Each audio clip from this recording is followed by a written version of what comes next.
So we can start when you're ready, everyone. I'll just put some of the panels up just so people know what's going on.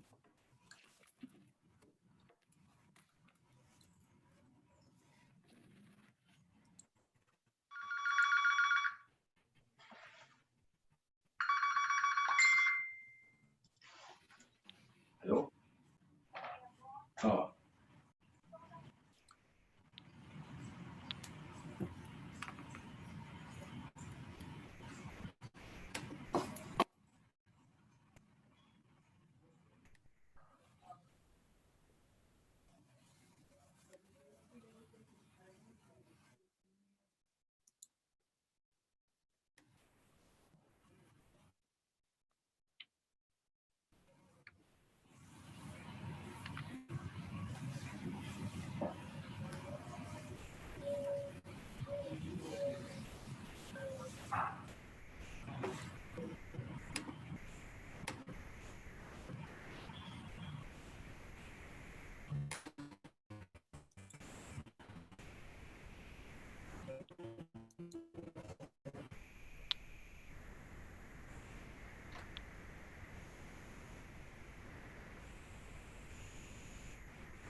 Very small.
Okay, when you are ready, please start.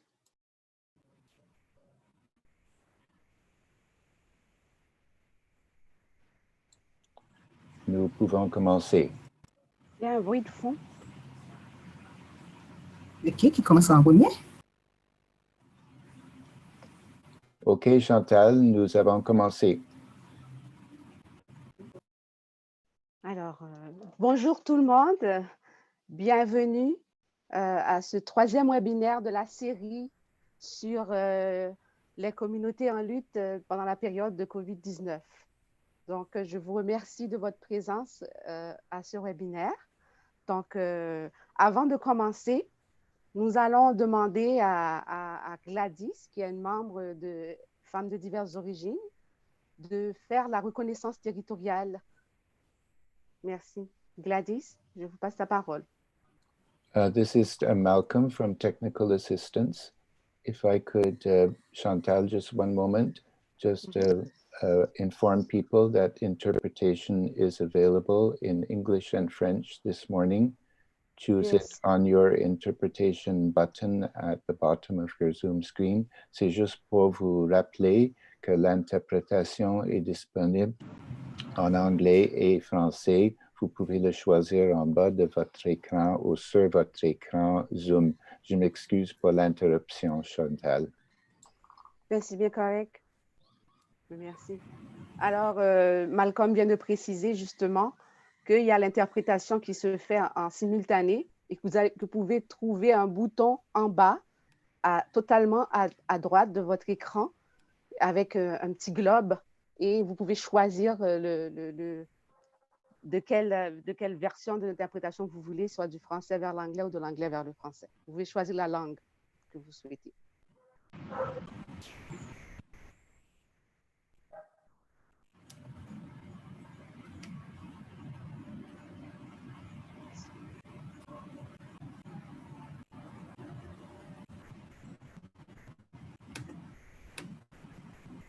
Ben, Gladys semble ne pas encore être avec nous. Dans ce cas, est-ce que je pourrais demander à Dolores de nous faire la reconnaissance territoriale?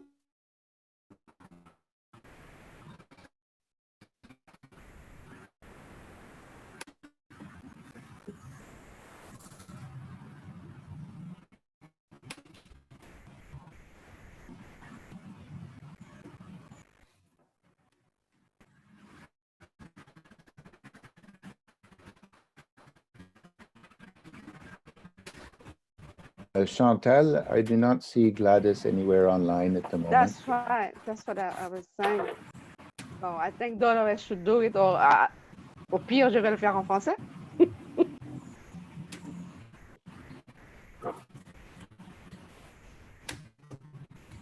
Parce qu'on n'avait pas de plan B.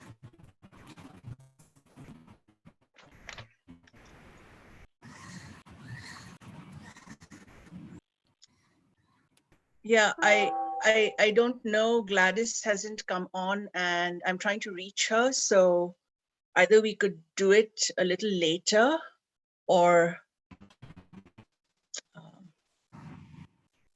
Yes, good idea. Yeah.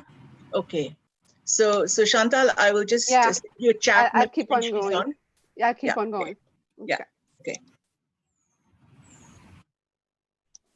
Alors, encore une fois, bienvenue à ce troisième webinaire. Donc, avant de commencer, pour que la participation puisse être optimale, nous allons quand même regarder un peu les différentes fonctionnalités qui vont nous permettre de mieux participer. Il y a, comme on le disait tantôt, l'icône d'interprétation qui se trouve en bas à droite de l'écran. Vous pouvez choisir la langue que vous souhaitez en cliquant dessus. Et il y a aussi une icône qui est le troisième, si je ne m'abuse, après le stop, où c'est écrit stop vidéo. Vous pouvez lever la main pour faire une intervention. Il y a aussi également le clavardage Q1R, donc ce qui est pour questions et réponses. Donc, je pense que c'est écrit en anglais Q&A. Donc, dans cet onglet ou cette icône, quand vous cliquez dessus, vous pouvez là nous poser les questions. La façon que ça va fonctionner, on aura les présentatrices qui vont faire leur intervention et par la suite, ou pendant même qu'elles parlent, vous pouvez mettre les questions pour ne pas les oublier dans ce petit icône et on va s'assurer de répondre ensuite, par la suite, à toutes vos questions. Et finalement, il y a donc, c'est ça qu'il y a comme façon de faire pour nous permettre de mieux participer. Je voudrais en même temps profiter pour demander s'il y a des journalistes qui sont présents et qui assistent à ce webinaire. Et si c'est le cas, je vous demanderai de bien vouloir vous identifier dans le clavardage. Merci beaucoup.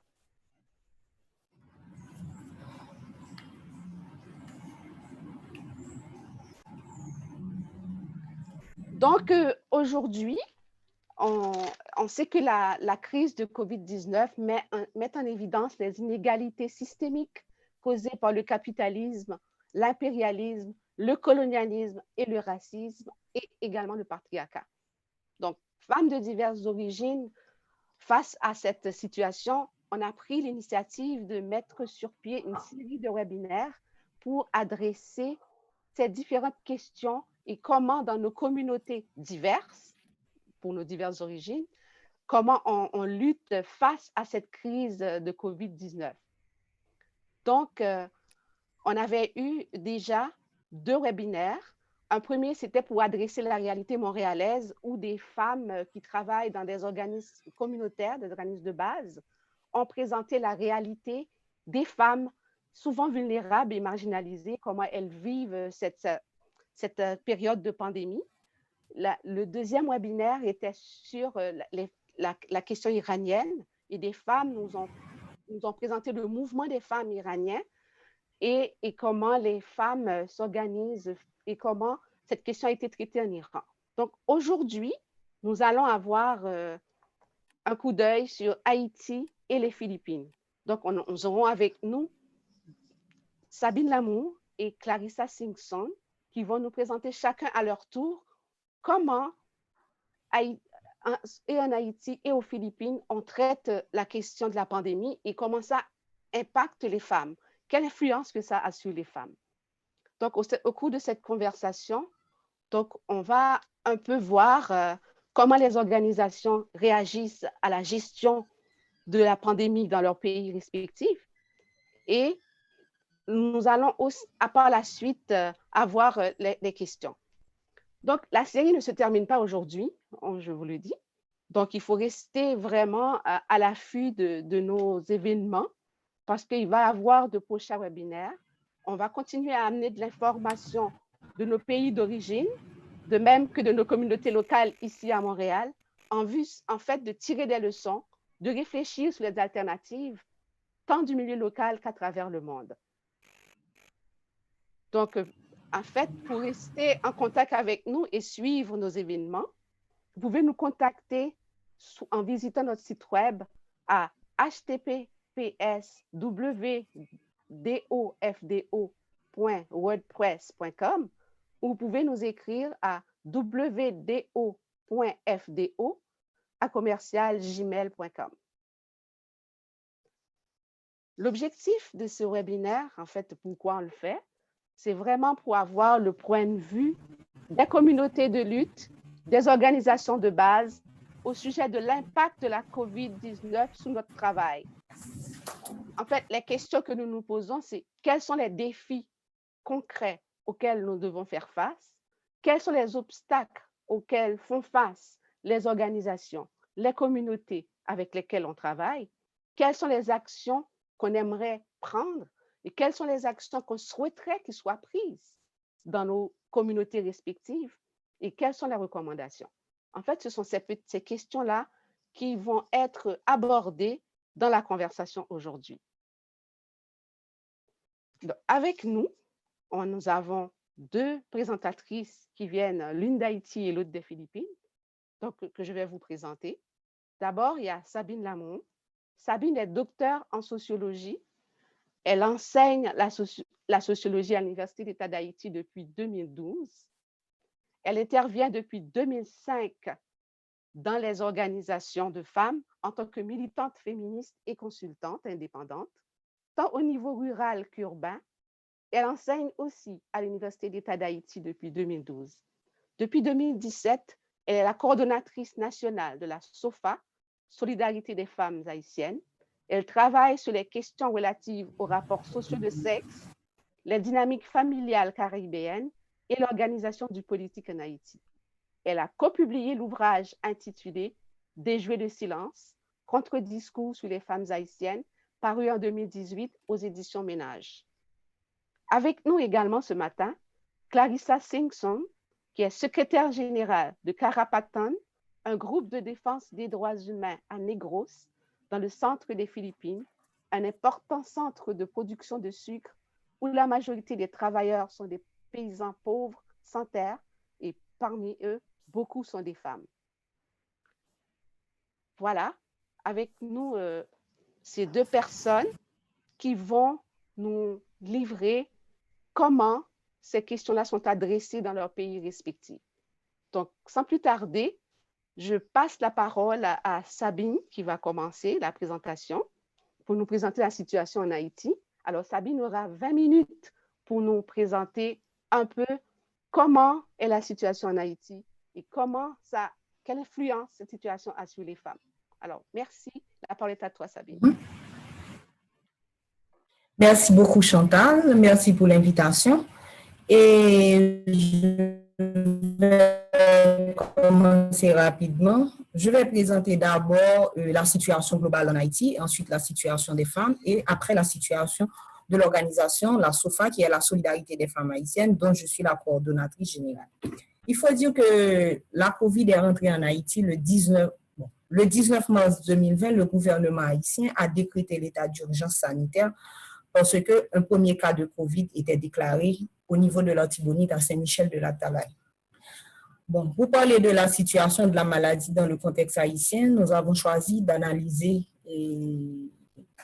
l'évolution de la maladie sur les plans politiques, sur les plans économiques et social et un petit peu aussi sur le plan culturel. Il faut dire aussi que bien avant l'apparition de la maladie dans le pays, la population, depuis le mois de février, à travers les médias, avait demandé au gouvernement de fermer les frontières du pays parce que la maladie faisait déjà rage en République dominicaine et dans d'autres régions et dans d'autres pays limitrophes dans la région. Donc, effectivement, la décision de fermer les frontières du pays avec le Canada, le Mexique et les autres pays de la Caraïbe et de l'Amérique du Sud et de la République dominicaine, avec qui nous partageons l'île d'Hispaniola. Mais bizarrement, il avait décidé de conserver les relations avec les États-Unis, bien que la maladie était déjà présente sur le sol états-unien. Pour comprendre les décisions du gouvernement, il faut analyser le contexte national avant la COVID est en lutte contre la dégradation de la qualité de la vie en lien avec la mauvaise gouvernance de l'équipe au pouvoir. Il faut dire que en 2 ans, le pays a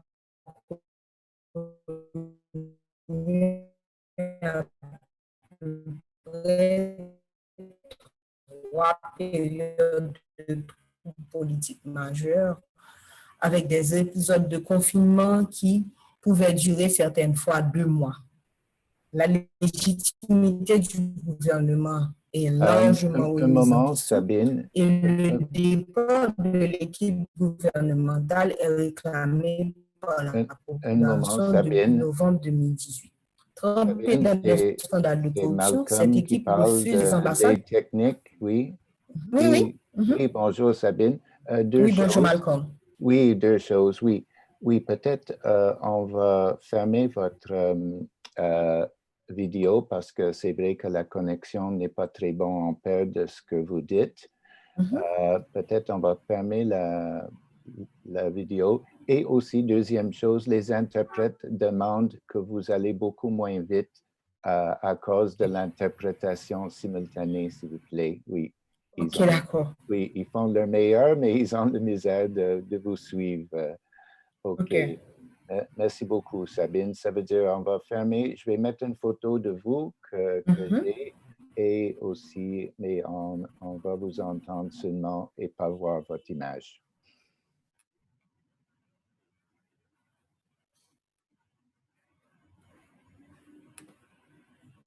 OK, on peut continuer. D'accord. Comme je l'avais dit tantôt, pour comprendre les décisions du gouvernement, il faut analyser le contexte national. Et par exemple, avant l'apparition de la maladie, le peuple haïtien était déjà en lutte contre la dégradation de la qualité de la vie, en lien avec la mauvaise gouvernance de l'équipe au pouvoir. Le président est tué pour des questions de corruption, il y a eu des enquêtes et il était démontré qu'il était trempé dans des scandales de détournement de fonds. Il faut dire qu'en 2 ans, le pays a connu à peu près 3 périodes de troubles politiques majeurs, avec des épisodes de confinement qui, pour certaines, pouvaient durer jusqu'à 2 mois. Bon, la légitimité du gouvernement en place, l'équipe gouvernementale actuelle, est largement remise en question. Et cette équipe ne conserve le pouvoir qu'avec le soutien des ambassades et notamment les États-Unis et ce qu'on appelle le core group. Je donnerai beaucoup plus d'explications sur ce qu'est le core group et au moment des questions. Bon, il faut dire que c'est dans ce contexte assez chaotique où la légitimité, la compétence et l'autorité de l'équipe en place sont largement remises en question que la COVID est entrée dans le pays. Il faut dire qu'en plus du contexte politique et en plus de ce contexte politique peu reluisant, sur le plan des infrastructures, le pays dispose d'un système sanitaire désuet et inadapté aux besoins des 11 millions d'habitants en Haïti actuellement. Au moment où l'épidémie faisait rage ailleurs, la ministre de la Santé publique et de la Population avait fait une conférence de presse le 2 mars 2020 pour annoncer au pays que 200 lits d'hôpitaux seront disponibles sur tout le territoire national en termes de préparation pour la pandémie. Donc, c'est un gouvernement faible, sans leadership et avec des autorités irresponsables qui doit faire face à cette épidémie majeure en Haïti. Il faut dire que la confiance en dirigeants dans ce contexte nécessaire pour guider la population est quasi inexistante. L'État haïtien peine à imposer des mesures de confinement qui objectivement ne pourront pas marcher en Haïti. Et face à l'incrédulité de la population face à la maladie, l'État propose aussi des mesures les plus rocambolesques des uns par rapport aux autres, tout en se contredisant dans les faits. Par exemple, les autorités proposent le confinement comme panacée, alors que l'ONU, institution chargée de l'enregistrement des personnes, continue de fonctionner et au quotidien au mépris du respect des gestes barrières. Par exemple, le 19 mars, l'État haïtien annonce 2 cas de coronavirus sur le territoire et ferme les usines, les écoles et autres institutions étatiques. Sous la pression du secteur privé, 1 mois plus tard, avec 15 cas enregistrés, l'État rouvre les usines sans fournir des matériels de protection aux ouvriers. Il faut dire, actuellement, en moins de mois, nous avons plus de 800 cas déclarés dans le pays, avec un débordement prévu du système sanitaire. Selon le docteur Pape, qui est responsable de la gestion de la maladie, qui est co-responsable de la gestion de la maladie et avec l'équipe gouvernementale, je cite, dans le meilleur des cas, Haïti aura des millions de contaminés, des centaines de milliers d'hospitalisés et des milliers de morts dans les prochains mois. Entre fin mai et août, si le pire arrive, il faut augmenter les chiffres, passer de 3,5 millions de porteurs du virus à 8 millions et plus et augmenter les hospitalisations comme les décès. Bon, sans partager ces analyses haïtiennes pessimistes, catastrophiques, nous devons exposer aussi notre préoccupation. La population, consciente des limites de l'équipe en place, se tourne vers la pharmacopée traditionnelle pour faire face au virus. La population a adopté la stratégie de l'ironie pour montrer au gouvernement que les mesures proposées ne conviennent pas. Les gestes barrières ne sont pas respectés dans la population au quotidien. Et la population refuse aussi d'admettre l'existence de la maladie sur le territoire. À date, les gens refusent d'admettre quand ils présentent les symptômes de la maladie, de dire qu'ils ont le coronavirus. Parce que la COVID-19 est considérée comme une maladie honteuse en Haïti. Bon, la recherche anthropologique doit être menée à ce niveau parce qu'on ne sait pas pourquoi et cette maladie est présentée comme une maladie honteuse dans la population haïtienne. Et actuellement, la population continue de réclamer le départ du président, alors que l'équipe gouvernementale parallèlement menait les prochaines élections et complète littéralement les quartiers défavorisés de la capitale. Et c'est dans cette situation que le pays, la pandémie contamine du marché national. Plus de la moitié des biens consommés dans le pays sont des biens importés. La crise étant une crise mondiale et affecte les pays étrangers, elle a aussi une grande incidence sur les transferts de la diaspora qui constituent quand même 30% des revenus qui circulent en Haïti. Donc, il en résulte aussi une rareté de numéraires et de devises qui fait aussi beaucoup de pression sur la route en Haïti face au dollar américain. Il faut dire qu'à côté de cette situation, la chute de la production locale n'arrange pas la situation des pauvres qui sont obligés de sortir au jour le jour pour vaquer à leur occupation pour ne pas mourir de faim. Sur le plan social, la maladie affecte aussi les poches de convivialité et les réseaux de solidarité qui permettaient à une grande majorité de la population de survivre au jour le jour. Parce que les conditions du bâti en association société prisonniers face aux malades en Haïti. Par exemple, sur plusieurs espaces dédiés à la prise en charge, des malades de la COVID-19 sont incendiés par la population. Les gens sont obligés de cacher la maladie pour ne pas subir des représailles. Et sur le plan social, les spécialistes en santé mentale observent ces problèmes en Haïti actuellement, comme par exemple anxiété, peur face à un comportement compulsif, l'ennui face à l'impuissance et des problèmes psychosomatiques et des problèmes de stress post-traumatique. Sur le plan culturel, moyen de lutte contre la maladie. Mais nous constatons que les petites marchandes qui vendent la nuit et la nourriture au bord des routes sont particulièrement affectées par ces mesures, alors qu'aucune mesure compensatoire n'est prévue pour ces individus. Nous supposons aussi, puisque nous n'avons pas mené des enquêtes à ce niveau-là, que quand les LGBT sont obligés, et les vaudouisants sont obligés de faire profil bas plus que d'habitude aussi, parce qu'ils sont souvent accusés comme étant ceux et celles qui attirent la malédiction sur le pays.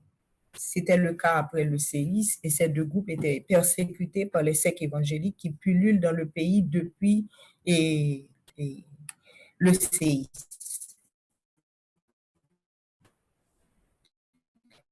Il faut voir aussi que cette crise sanitaire liée à la COVID affecte aussi particulièrement l'inflation haïtienne et nous pensons que la crise frappe de plein fouet une catégorie très représentative de la population féminine en Haïti, qui sont les marchands. Et en Haïti, la rue, les trottoirs sont avant tout des espaces féminins occupés par des marchandes et les vendeuses du secteur informel. La rue est le premier espace de travail de ces femmes. Donc, les mesures de confinement imposées affectent grandement cette catégorie. Vu que les personnes qui peuvent acheter leurs produits aussi sont partiellement confinées, puisque en Haïti, il y a le confinement total. Et cette situation empêche à ces femmes aussi de gagner celle de leurs revenus, de leur commerce au quotidien. Ces femmes font face à de grandes difficultés économiques. Par exemple, Marie-Hélène Justin et du réseau Fracas, qui est un réseau de femmes journalistes et de radio communautaire en Haïti, parle des effets des durant l'année 2019 en Haïti dans une interview excusez-moi, accordée à Sabine. les femmes victimes de la crise, les marchands Excusez-moi, de fruits et Sabine. légumes et d'autres produits périssables se plaignent d'avoir perdu Excusez-moi, leurs produits Sabine. au cours de la même période. Chantal. Excusez-moi, Chantal, Sabine. Je crois que la qualité du son n'est pas suffisante et on vient de perdre Sabine totalement. Ah, Sabine, oui. Sabine, peut-être c'est mieux qu'on essaie de reprendre votre présentation. C'est Malcolm qui est au niveau du technique pour la... Oui, je suis là. Oui, oui. Même sans la vidéo, c'est très difficile de comprendre ce que vous dites. Il y a beaucoup de délais, etc. Si Chantal, si vous me permettez, et ceux Bien sûr, bien sûr. qui l'écoutent, Sabine, peut-être c'est mieux que vous gardez un peu la vidéo que vous avez là et est-ce que vous avez une ligne téléphonique sur laquelle vous pouvez nous appeler, Sabine, une ligne séparée, un cellulaire? Oui, je suis joignable et oui, je suis joignable. C'est juste que sur le courriel que Chantal, que vous avez envoyé, en bas de ce courriel-là, il y a des numéros de téléphone. Vous pouvez nous rejoindre via la ligne téléphonique. Et je crois que la qualité de la voix va être beaucoup mieux à travers... Oui, c'est mon téléphone. Oui, s'il vous plaît, vous avez juste à mettre... je m'excuse pour... C'est mon téléphone. Oui, si vous appelez les numéros et vous mettez le numéro d'identification du Zoom et le mot de passe, vous allez être capable de nous rejoindre. OK? OK. Pour ne pas avoir deux sons, je vais fermer votre micro de l'ordinateur pour le moment. Bon, alors, nous sommes vraiment désolés. Ça arrive, des petits problèmes techniques. C'est dans les pays du Sud, bon, l'Internet et tout, c'est pas aussi évident qu'ici. Et souvent, c'est très difficile d'avoir une bonne connexion et de travailler virtuellement. Donc, c'est déjà un des défis qu'on peut adresser. Ben, entre-temps, je ne sais pas si Gladys est avec nous. Donc, on pourrait finalement faire la reconnaissance du territoire. Je suis ici. Bonjour. Oui. Ah, bonjour Gladys. Alors, so I will ask Gladys to pursue. Thank you, Gladys. Thank you so much. Good morning. So I'm going to do the acknowledge. We would like to begin by acknowledging that we are on unceded indigenous lands.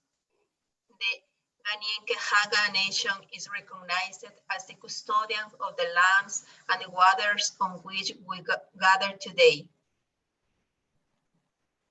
Chokjowe, Montreal is historically known as a gathering place for many First Nations.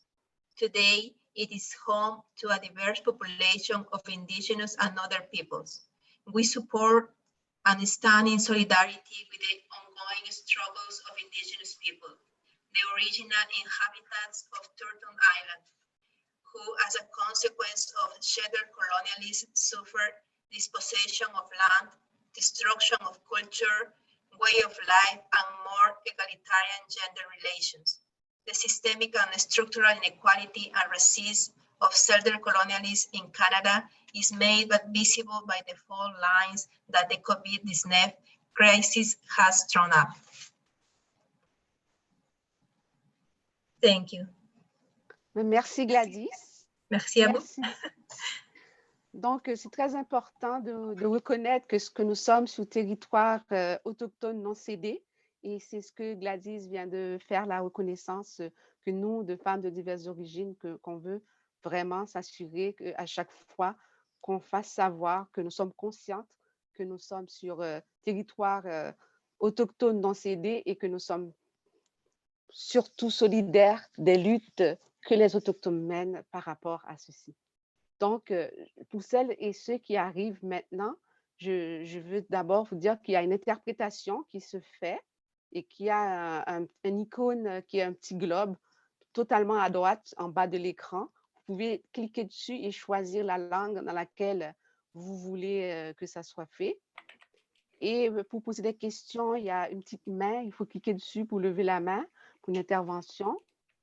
Il y a également un petit icône de questions-réponses où vous pouvez, au fur et à mesure que la conversation se poursuit, mettre vos questions et on va s'assurer qu'il y a une réponse qui soit donnée soit pendant, soit après. Et encore une fois, si jamais il y a des membres de la presse qui sont présents, on leur demanderait de s'identifier dans le clavardage. Alors, je vous remercie encore une fois d'être avec nous. On va poursuivre avec la conversation. Nous avons eu des petites difficultés avec Sabine Lamour qui est en Haïti. Comme je le disais tantôt, c'est l'un des défis, en fait, d'être dans des pays du Sud où l'électricité et l'Internet, ce n'est pas aussi évident qu'il l'est pour nous ici. Alors, on demande votre bienveillance en ce sens.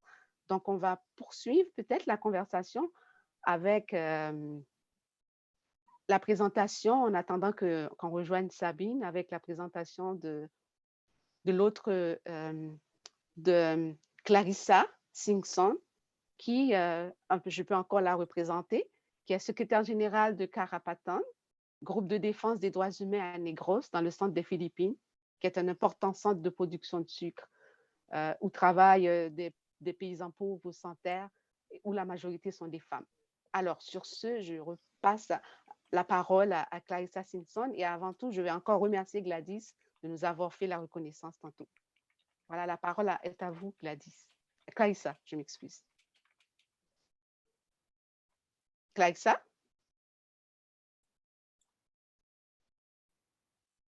Est-ce que vous m'entendez?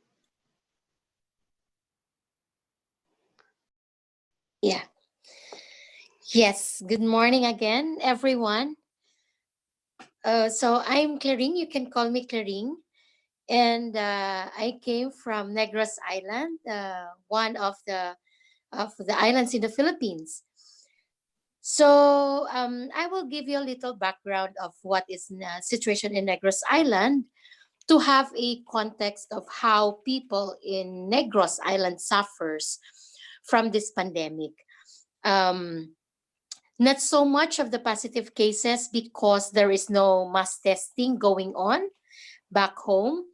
Much worse, the government, because of the lack of preparedness and in its efficiency, declared a lockdown without addressing the immediate and the urgent health concerns. So having a very poor program on healthcare and inaccessibility of adequate health services for the people, the government employs militaristic approach to maintain order during the lockdown and quarantine. But essentially, it is a manifestation of the government's neglect of its responsibility to provide health care, no, to the Filipino people. So as a backgrounder, Negros Island is the fourth largest island in the Philippines. The island of Negros is known as the sugar bowl of the Philippines, being the country's top producer of sugar. Did you get the PowerPoint? And Negros shares 53% of the country's total sugarcane production. So haciendas, or vast plantations, were planted to sugarcane, established during the Spanish colonial period and still exist today in Negros Island. So they were still controlled by the hacienderos, or the big landlords, and private corporations. So just to give you a rough data of the sugarcane workers nationwide is 700,000 or 780,000. And Negros has 300,000 to 335,000. That's our latest data from National Federation of the Sugar Workers. So this includes 24,000 sugar mill workers, and 16,000 were found in Negros. So around 5 million Filipinos rely on the sugar and biofuel for their livelihood, especially Negros, since Negros is a monocrop economy dependent on the sugar industry. Negros economy in particular has been dependent on the sugar industry for many decades now.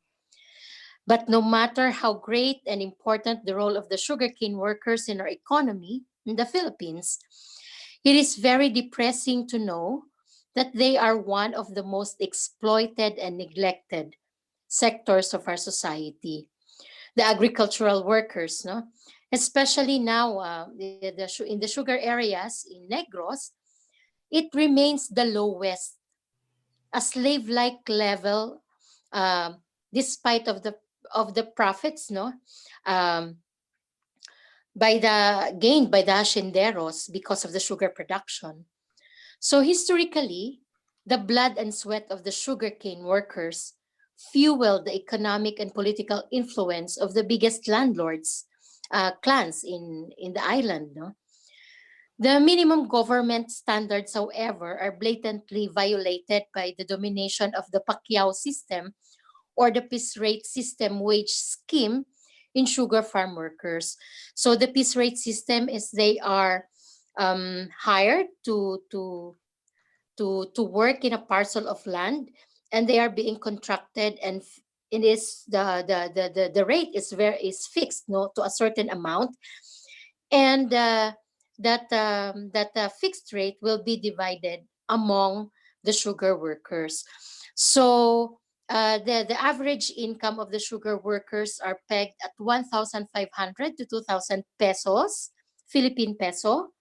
That is equivalent to 27.96 to 37 roughly per month, dollars per month, which translates to a mere to merely a $1 per day. They just earned $1 per day in a whole day work in the farm. So majority of the workers, of the sugar workers, were also women, no? Because we are in a agricultural setup. Majority of our sugar workers and are in the peasant communities were also women, no? So workers in the traditional hacienda system has also endure usurious charges for basic consumer, because contractualization of labor in the sugar haciendas were also present, and it is practiced now, uh, like the cycle of debt. This cycle of debt prevents workers from taking home any cash anymore, and many hacienda laborers work only to pay off their debts. So discrimination in farm also exists because lower wage rates for women or female workers, no, and in sacadas, no, and migrant workers are very rampant. We have also some cases of child labor because of the particularity of this hacienda system, how they work in the farm as a family, no. And aside from that, economic exploitation, sugar workers in Negros were also victims of killings, trump-up cases, union busting, and other forms of human rights violations. Farmers and farm workers are the food providers, yet they and their families suffer from hunger, malnutrition, and extreme poverty. Because the issue of landlessness and land monopoly, without better job opportunities, they can only succumb to exploitative hacienda system in order for them to survive every day. So the absence of genuine land reform and the many loopholes and failure and sham of the the government's land reform program in the first place is a sham, no? Uh, it has nailed them to a slave-like situation. Because of the phenomenon in Negros that we have this tiempo muerto or dead season, um, it comes along with the crisis in the sugar industry. It's a vicious cycle of there's no work in the farm for around 3, 4 to 5 months. And when the milling season is on hold And it's in the period now, May, we are entering actually in the period of Tiempo Muerto now, in the months of May until August. So this is the time when jobs are too scarce for both farm workers and the mill workers. So in a pandemic like COVID, what the Filipino people really need now is emergency response from the government. The sugar farm workers experienced a double whammy since it is a period where there's no work in the farm, and oftentimes during this period of Tiempo Muerto or off milling season, they look for alternative livelihood outside of their communities and haciendas. But because of the lockdown and the restriction, because their movements were being restricted because of the quarantine and the lockdowns, so it's really hard for them to survive. The COVID-19 crisis has been going on for how many months already?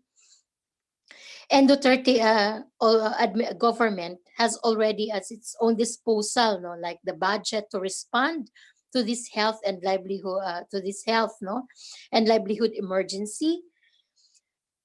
He just need to act and to respond, no, immediately to the call of the people for free testing, especially those who in dire need, and not only because they were senators, they were government officials, because testings, no, in the Philippines, government officials and VIPs were the ones who got tested first, and there's no mass testing going on the people on the ground.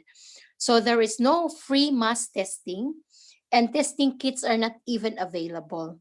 So we keep on demanding that. So actually, last March, Duterte declared state of public health emergency, putting the National Capital Region and to enhance community quarantine, as well as other local governments unit followed this declaration, no, as the day passes by. And Duterte government declared emergency measures, but it should not be at the expense of human rights restrictions. Uh, and it formed the interagency task force for addressing COVID and signed the Bayanihan to Heal as one act, granting Duterte an emergency power. But with the EZQ, or the Enhanced Community Quarantine, there are restrictions of the movement, which on our view, no matter how long the restriction is or the quarantine is, it takes, no? Because they keep on extending and extending, because they keep on saying that we are not prepared, because we are not yet safe, no? We cannot say that we are safe, that the COVID is over, but there is no mass testing in the first place. So it will be futile for the quarantine and for the restrictions and other lockdowns, because you are not addressing the issue of the health concerns, no, regarding COVID. You are just maintaining order and giving militaristic approach in solving this pandemic.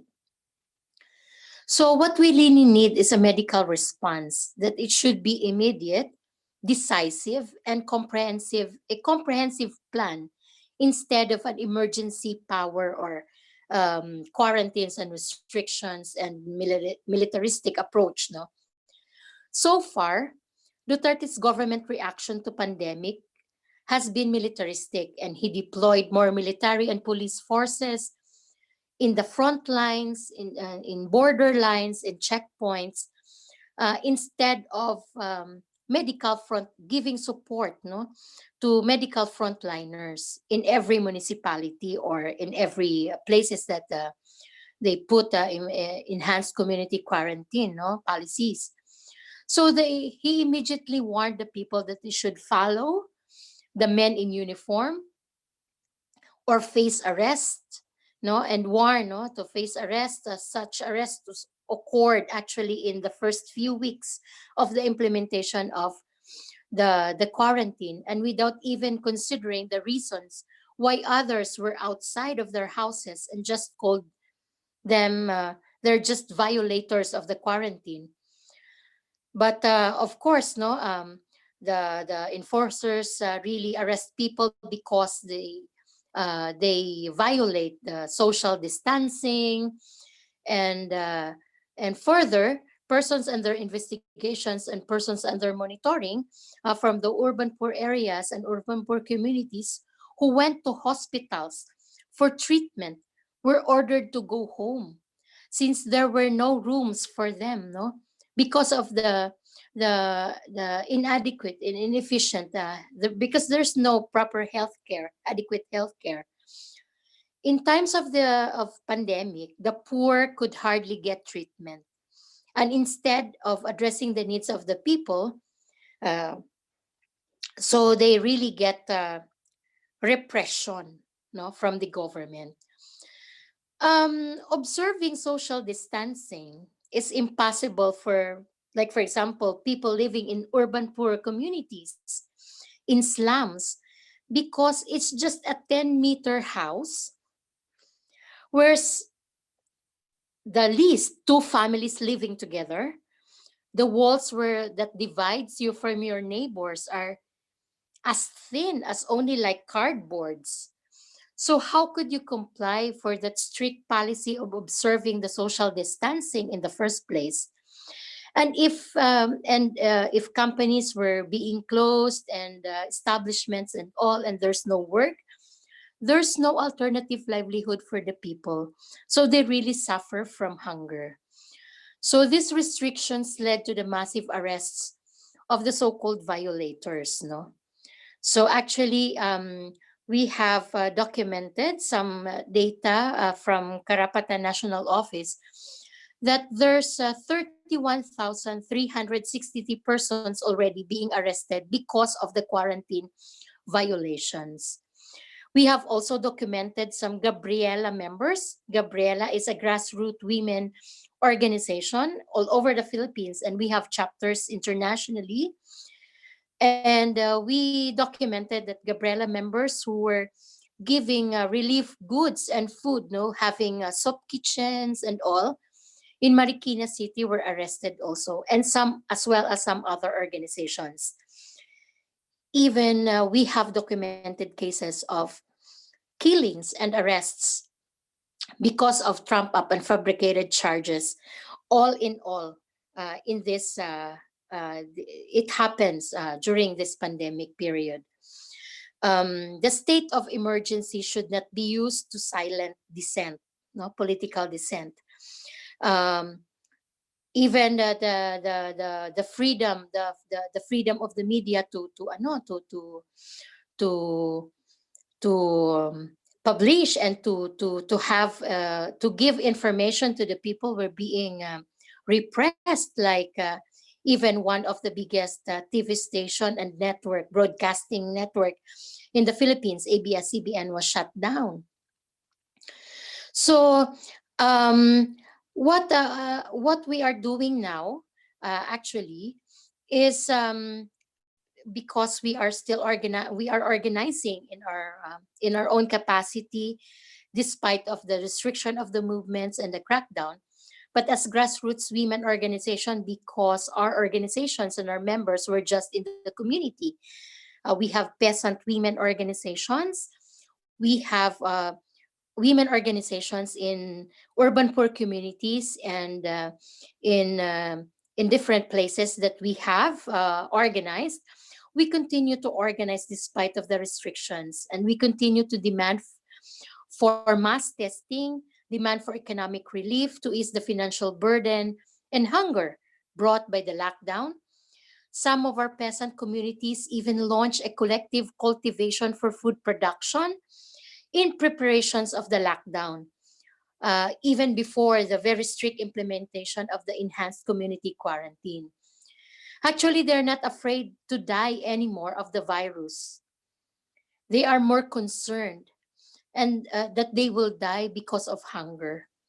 So it really develops social unrest, and it really breeds people's resistance, no? Along with our concern for fighting against COVID, we really value our democratic rights even more now. That is why we tirelessly call for medical services in each barangay, for more proactive public officials who can respond to our demands, and for more support to our frontline medical workers by realigning some budgets of the military budgets of the president for the support of the health services and the frontliners. And with our own collective effort, we have relived the Bayanihan spirit, actually, of helping each other. We even organize the distribution of sanitation kits, 1 week food supply, sewing face masks for distribution, organizing soup kitchens in our communities, passing information, giving information drives, posters, and among others. So, so we can also still do our work, as women organizers, our women human rights defenders, and our community solidarity keep our sanity. This lockdown thing for almost more than 2 months, especially Duterte administration or government gives threats instead of service. And of course, we should resist this militarist solution of the Duterte government in addressing COVID. So it is also important for us to organize ourselves and have a sense of organization where we gain strength in our collective actions in achieving our goal. And we also, in Karapatan, we also have to work hard, even if it's a very challenging time for us because our restrictions our movements were being restricted, and our work to document, to monitor, and to respond, to have a quick response whenever human rights abuses are happening. But despite of that, we organize a monitoring team, and we devise a hotline for human rights cases and violations, because we really have to be vigilant when it comes to monitoring human rights abuses in relation to quarantine and restriction and lockdown, because it is used also by the government to restrict people's movement, and at the same time to silence vocal critics of the government, and at the same time criminalizing political dissent, criminalizing our work to help and organize people to demand for adequate and necessary healthcare services, and to demand our freedom of speech, at the same time to defend and fight for our democratic rights. So with this, we really have to speak up and be vigilant and continue our work as human rights defenders, as women organizations, as women human rights defenders in our our fight to organize, and at the same time to defend people's rights, and people's rights in general. Thank you.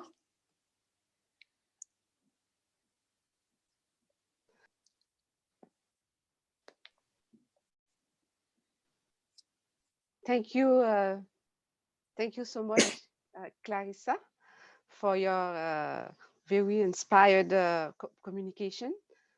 Alors, on remercie Clarissa pour cette présentation très inspirante et qui nous éclaire beaucoup sur la situation aux Philippines. Alors, il y a quand même 2 questions en attendant, parce que je pense que Sabine va revenir pour je mélange les 2 langues maintenant, une très courte présentation. Peut-être avant de poursuivre, il y a quand même 2 questions pour Clarissa. On pourrait déjà peut-être les adresser. Voilà, il y a une première question qui dit, je vais faire une traduction libre. Is the sanitary system totally private in the Philippines? Est-ce que le système sanitaire est totalement privé dans les Philippines? C'était une question pour Clarissa. Yeah. Actually, we have a public healthcare system, and it should be the responsibility of the government to provide necessary healthcare to its citizens, to its people.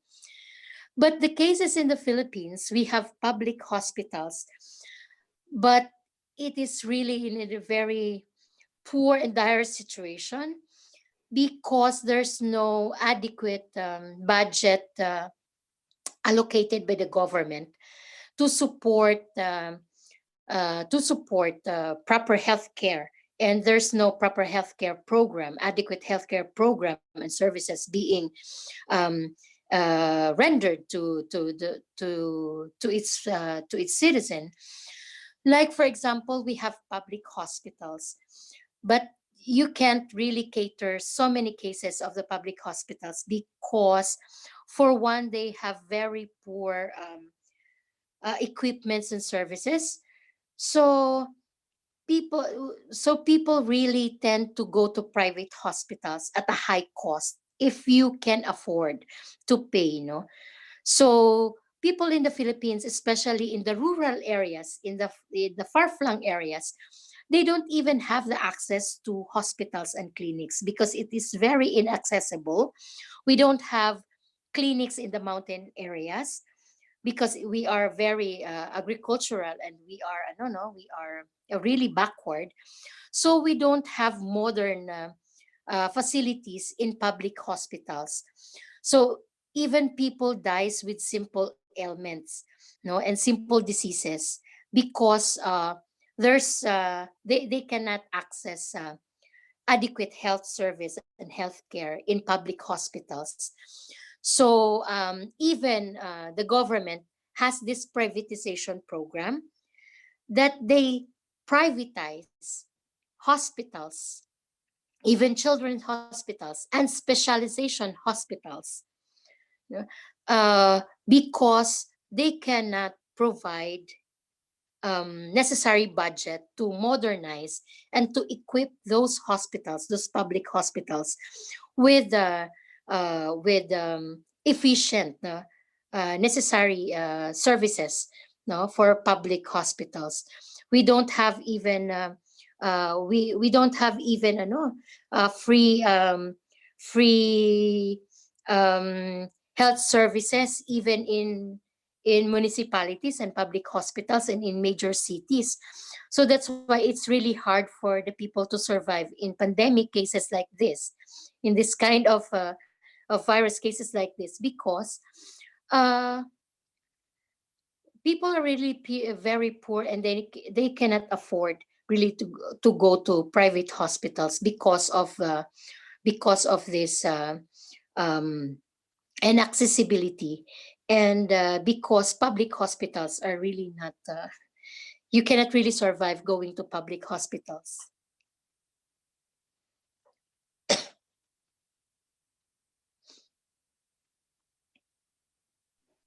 Merci, Clarissa. Thank you so much.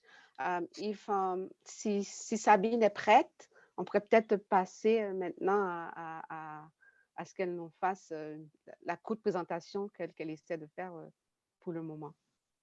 Est-ce que Sabine est prête? Chantal, Yeah. as I said in the chat, unfortunately, Sabine's connection is coming, ça va et ça vient. Pour le moment, ça a coupé encore. Okay. Et peut-être, je vais vous dire si elle revient, mais sinon, peut-être on va être obligé de refaire la discussion avec Sabine dans un avenir proche. Parfait. Bon, merci. Merci pour la précision. Un petit problème technique avec Sabine. Donc, on va continuer avec Clarissa. Donc, il peut juste Clarissa. Il y avait encore une question dans l'icône Q&A. Alors, la deuxième question, c'est encore pour it's again for you, Clarissa. Est-ce qu'il n'y a pas un programme d'intervention de l'État pour gérer la crise à côté des mesures de confinement aux Philippines? Alors, si j'essaie de traduire librement, ce serait, is there any other programs from the state to manage the crisis in addition to confinement in Philippines? Alors, Clarissa? Yeah, pardon again of the question. Sorry. Bon, ben, je vais le dire en français, je laisserai aux personnes qui traduisent le soin de vous le dire en anglais correctement. Est-ce qu'il n'y a pas un programme d'intervention de l'État pour gérer la crise à côté des mesures de confinement aux Philippines?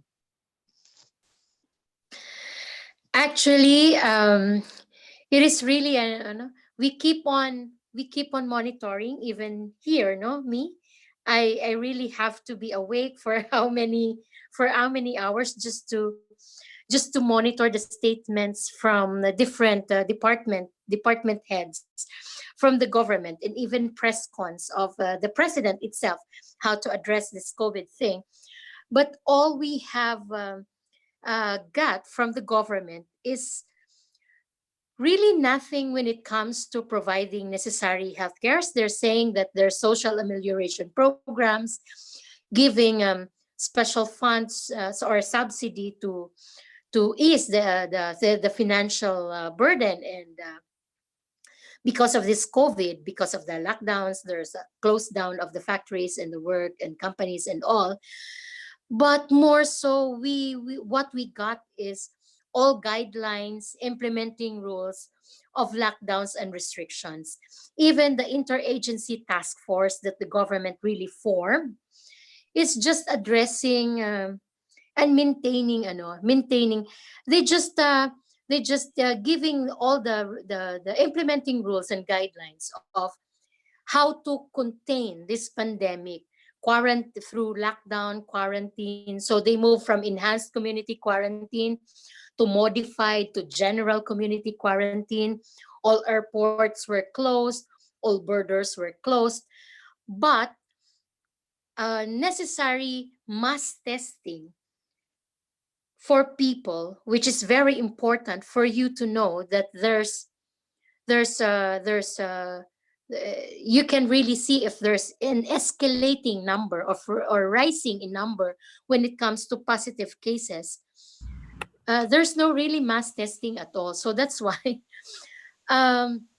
we are saying that in Negros we don't have so many cases in the first place. We don't have so many positive cases because there's no testing happening and going on in the first place. So with this kind of response that we got from the government, we can't really see. That's why we keep on demanding for an immediate health response, and not just, we don't need restrictions, we don't need lockdowns in the first place if the government really had a response or a program or health intervention when it comes to this issue of pandemic. That's aside from the quarantines and the lockdowns and all. I think we are still working on with the demand for social amelioration program, or we call it a subsidy. But it's still on the listing stage, and many of them were not given that social amelioration, even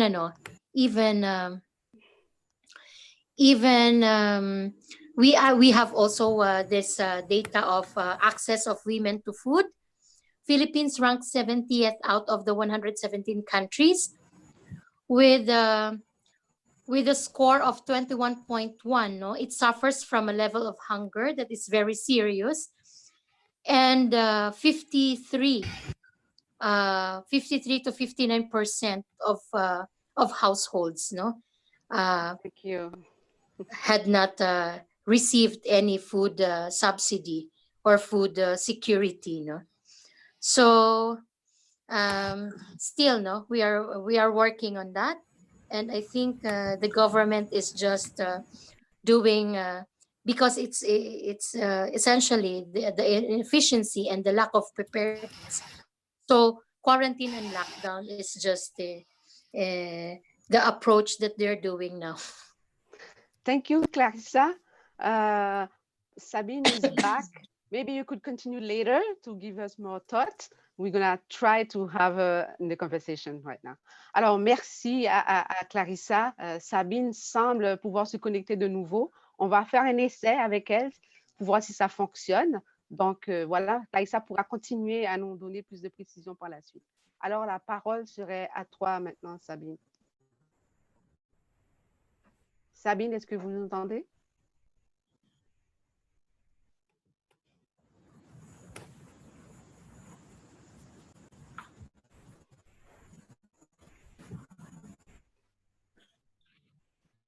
Sabine?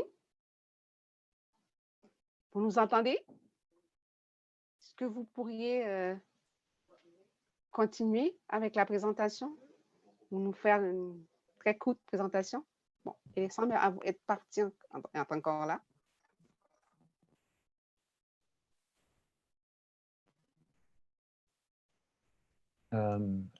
Bonjour Chantal, Malcolm Oui. ici, qui est de... Oui, c'est vraiment ça va et vient. Aussitôt qu'elle était prête à parler, la ligne a coupé. C'était... Ah, voilà, elle est de retour. Peut-être on va... On va la voir, peut-être. Je vais voir. Sabine, es-tu là? Est-ce que tu peux nous entendre? Bon. Ça a l'air qu'elle est là, mais il semble avoir un problème audio ou quelque chose comme ça.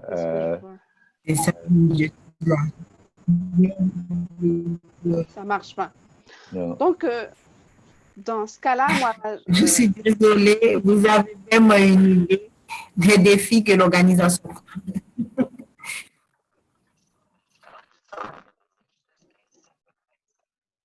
Voilà, elle a eu la chance de dire, elle est désolée, et voilà, la ligne a coupé.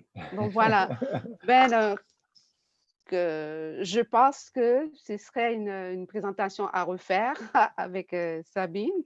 Et comme elle l'a mentionné, ça donne un petit peu l'état des défis que les organisations, en temps de confinement, doivent faire face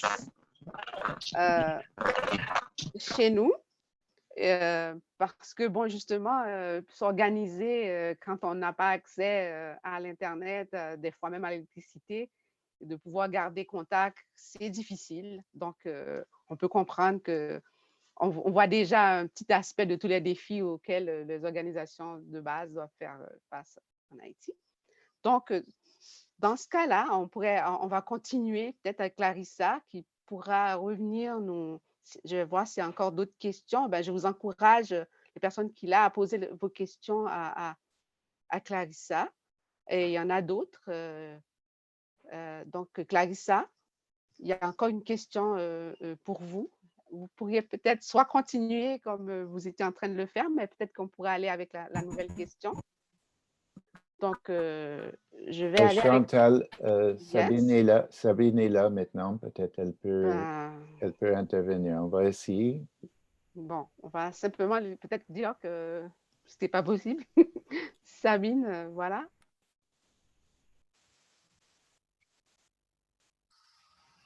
Je vois sa photo, mais c'est tout. Oui, je suis là, mais...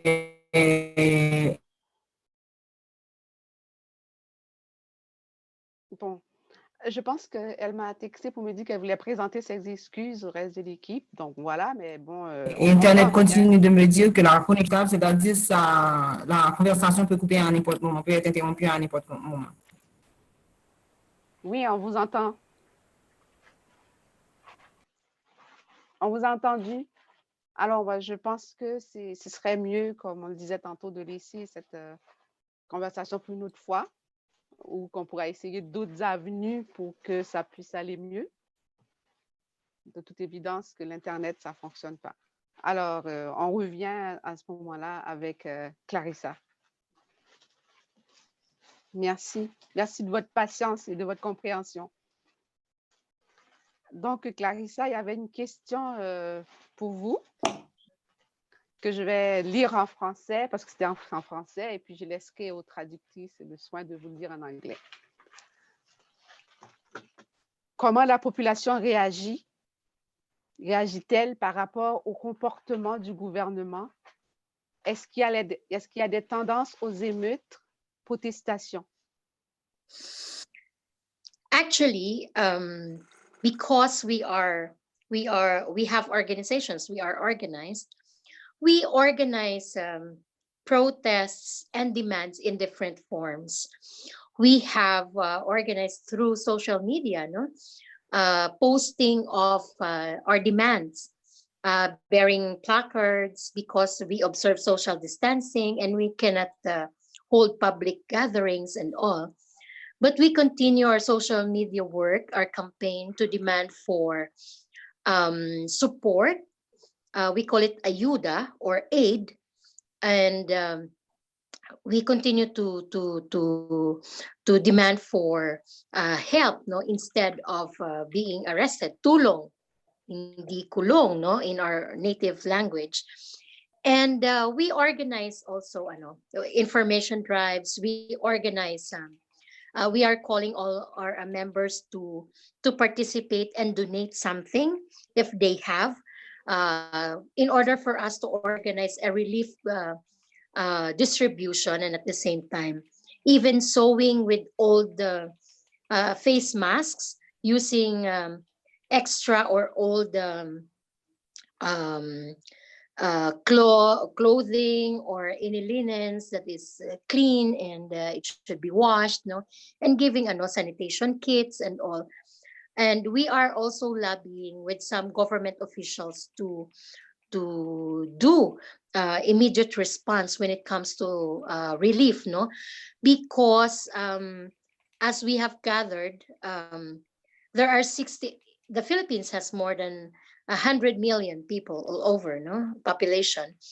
16 million of that economically insecure Filipino women, and 12 million of that, more than, Filipino women in informal sectors, and formal sectors are impacted by displacement due to stoppage of work, no pay, loss of livelihood, and of course, women access to social assistance, no? With the target of, I think, 18 million households that the government target to give financial or government cash assistance, only 7 million, a meager 40% out of the targeted 18 million have received cash assistance from the government. So it's really it's really hard. But for us, we continue to campaign. But even our campaigns in social media and in Facebook were being monitored, because Negros, for one, were targeted and on the top priority of the counterinsurgency program of the government. Even our protests online in the Facebook were being monitored, and our members and leaders were harassed by police and military, threatening our leaders to that they will file charges because they openly criticize the government. So even the freedom of speech were being restricted and being suppressed because of this kind of approach of the government. So there's really social unrest, people's unrest, because there's no adequate support, there's no mass testing going on, there's no necessary health service. So the people are really it really breeds people's resistance, no? And the people are really going out. There's even arrest, no, in Quezon City, in Luzon, that the people from a community went out to ask for food assistance because they don't have something to eat. They have nothing to eat anymore. So this kind of situation and this kind of policy that the government, without addressing the health concern and addressing proper economic this economic dislocation among the people really really breeds people's resistance and protest among the people. But unfortunately, the setback, of course, is the government to repress people because of the massive arrest. They tried to they tried to use this Bayanihan Hill Act as one law. Its provisions that you cannot hold public gatherings, you should observe social distancing, um, even wearing face masks and all, and you cannot just simply go out in your houses. But of course, people really are concerned of dying in hunger, so that's why they really have to go out in the streets. They really have to go look for alternative livelihood in order for their family to survive. Merci. Merci, Clarissa. Thank you so much.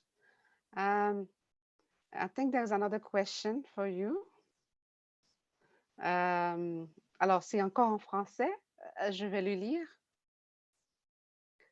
Dans quelle mesure le confinement affecte-t-il la production des paysans, des paysannes dans ce contexte de crise?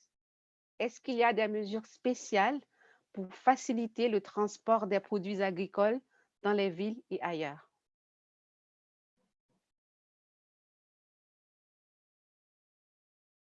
Donc, je ne sais pas si on a traduit pour elle. I'm muted. Sorry. That's okay. There are some because of the checkpoints in the borders, because the borders were being locked. But there are local government ordinances that allows products coming from the farm to go to the market, to go to the market, no. But still, no, it's very hard because even farmers and peasants usually, because of this crisis, their products were being bought in a lower price, because they really have to, they don't have any choice. They have to sell their products in order for them to have income in this period. So even though there were being because we have the system that there's dealers who buy or I forgot the term. We have this we have this compradors who buy those products coming from the communities and the farmers, and bring it to the markets in the urban centers or in the cities. So usually the cost, the prices of the products, especially now, no, because they are really um, they are really trying to sell their products at a lower price for them to have income. So there were cases that some of our peasant organizers reported to us that their products were being bought at a lower price, at a lesser price. But when it comes to the market and the urban centers, dealers and vendors tend to mark up some price for them to gain extra profit. So the farmers were really affected because of that, and because there's no restriction yet, but it is different if the farmers are the one bringing their products going to the urban centers, because they can really negotiate and fix the price up to what really the product should be uh, should be sold, no, in a certain level of price that it should be, no. But in this period of time, they have no choice. They don't have they don't have the transportation, or they don't have the means to bring their products because of the restriction of the movement. So there were compradors who bought their products at a lesser price, bringing it to the market. So they experience more. What do you call this? They suffer from that, no, kind of system also during the lockdown period.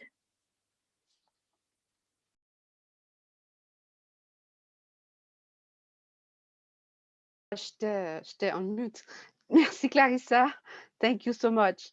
And there was another question. I think that will be the last question that will be taken for today. Ce sera la dernière question qu'on va prendre pour aujourd'hui. Donc, la question est en anglais. What happens to people who are arrested for corona violations? Are they released with fine? Alors, je le reprends en français. Qu'est-ce qui arrive aux gens qui ont été arrêtés à cause, pour avoir violé les règlements pour la COVID? Est-ce que ces personnes ont été libérées sous caution? Yes. What happened is you really have to post bail because they filed you with different charges. Like they filed a case like illegal assembly because public gathering is, especially doing the soup kitchen and the relief distribution, even though you observe social distancing, but because you violated those provisions in social distancing and the lockdown and the quarantine, they filed numerous charges against those who were being arrested, like illegal assembly and the social distancing and all, and at the same time direct assault to or disobedience to person on authority, etc. So more or less, some of our members have to pay 15,000 pesos each for bail. They have to post bail for them to be released, to be temporarily released, no? But they still will face charges after this because of the quarantine violation. And we have also cases that in Panay, one of the island near in Negros, it's just the neighbor island in Negros, where one of our organizer was killed, was murdered April 30 while doing a soup kitchen. And they organized to go to the crime scene and light some candles. 42 of them, including the lawyers, were being arrested and leaders of different organizations. So they posted 600,000 pesos for 42 of them. Just imagine, more than 500,000 pesos you have to spend because you organize something that you really have to demand for justice, and you have to deliver the goods in doing soup kitchens and relief good distribution, etc. So it's really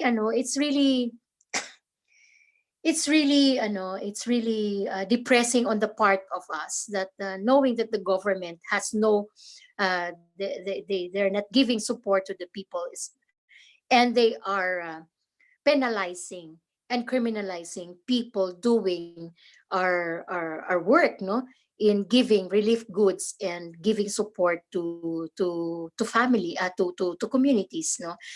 So yeah, you really have to pay. You really have to post bail for you to have your temporary free.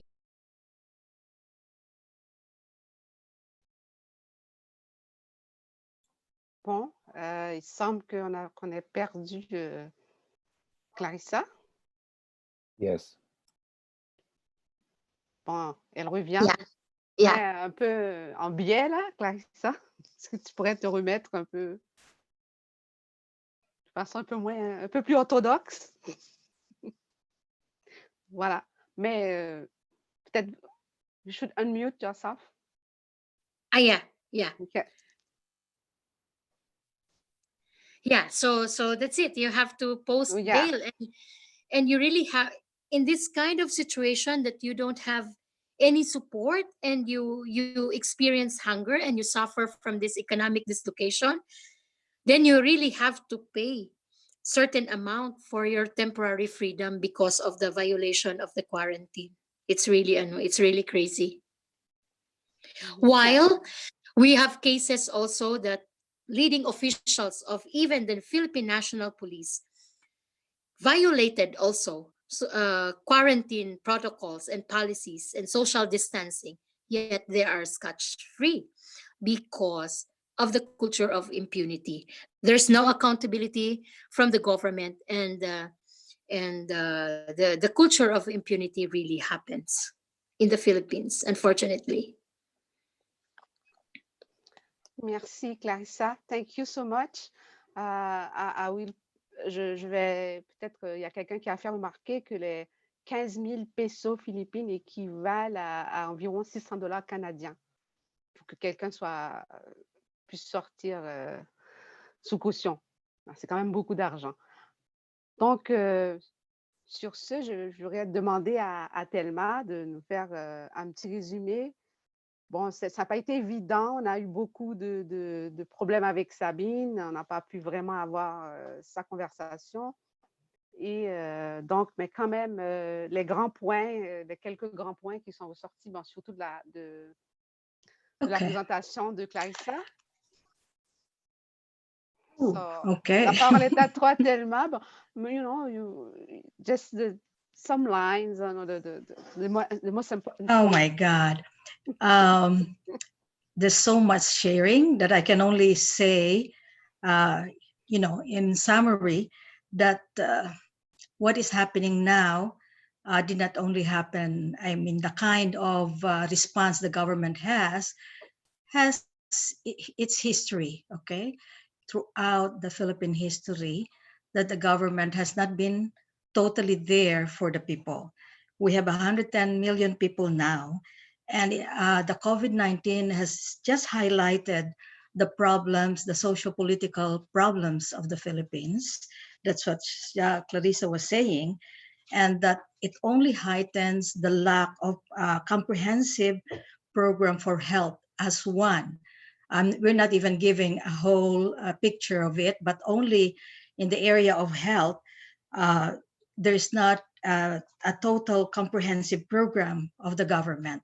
So why? Because it has gone into some kind of privatization, aside from other privatization of other things, but the privatization is just one glaring example of it, where public hospitals don't even have the necessary equipment or necessary budget to be able to run even its day-to-day operation without COVID-19. And imagine it with COVID-19, it's not only triple, it's really terrible. You know, this is what it's saying.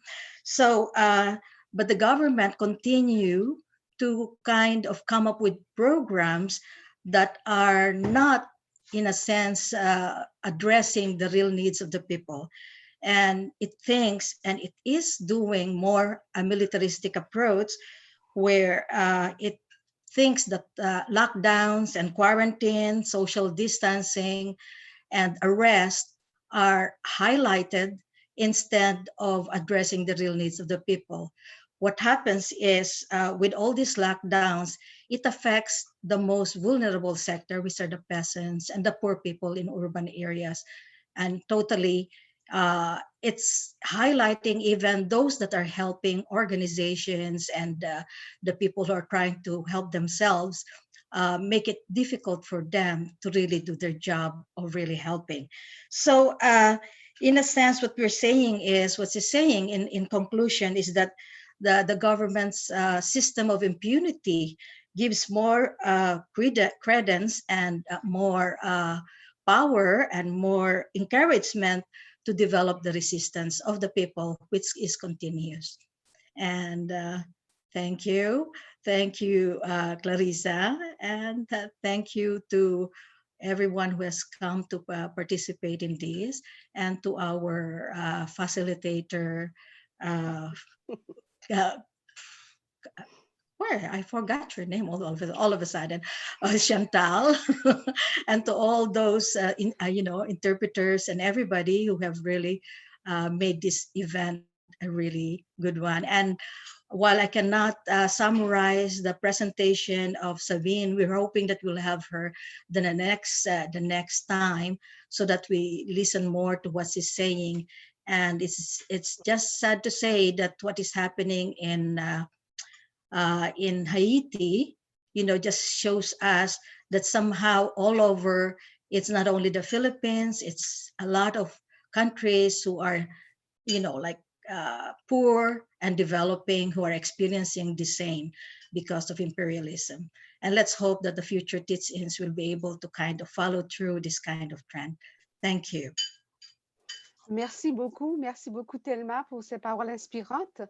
Donc, voilà, donc normalement, la vidéo de la conversation sera disponible en ligne sur la ligne YouTube, le channel YouTube de FDO. Donc, il y aura une prochaine conversation qui nous amènera cette fois-ci en Amérique latine. Et probablement, ce sera confirmé tentativement, on pense à l'Équateur, au Brésil, à la Colombie, mais suivez-nous sur notre page, sur notre site web, https://wdo-WDO, wordpress.com, alors on va le mettre maintenant, ou écrivez-nous à wdo.fdo@gmail.com. Et on vous remercie beaucoup pour votre présence ici aujourd'hui. On s'excuse encore pour les petits problèmes techniques. Ben, ça fait partie justement de l'apprentissage, de l'expérience, de comprendre nos réalités, parce que ces conversations, c'est pour qu'on comprenne mieux les réalités de nos pays, pour qu'on puisse être solidaires sur une base concrète de compréhension. Alors, je vous remercie toutes et tous d'avoir été là, pour votre participation, pour votre patience, votre bienveillance et votre indulgence par rapport à nos problèmes techniques. Merci beaucoup. Au revoir.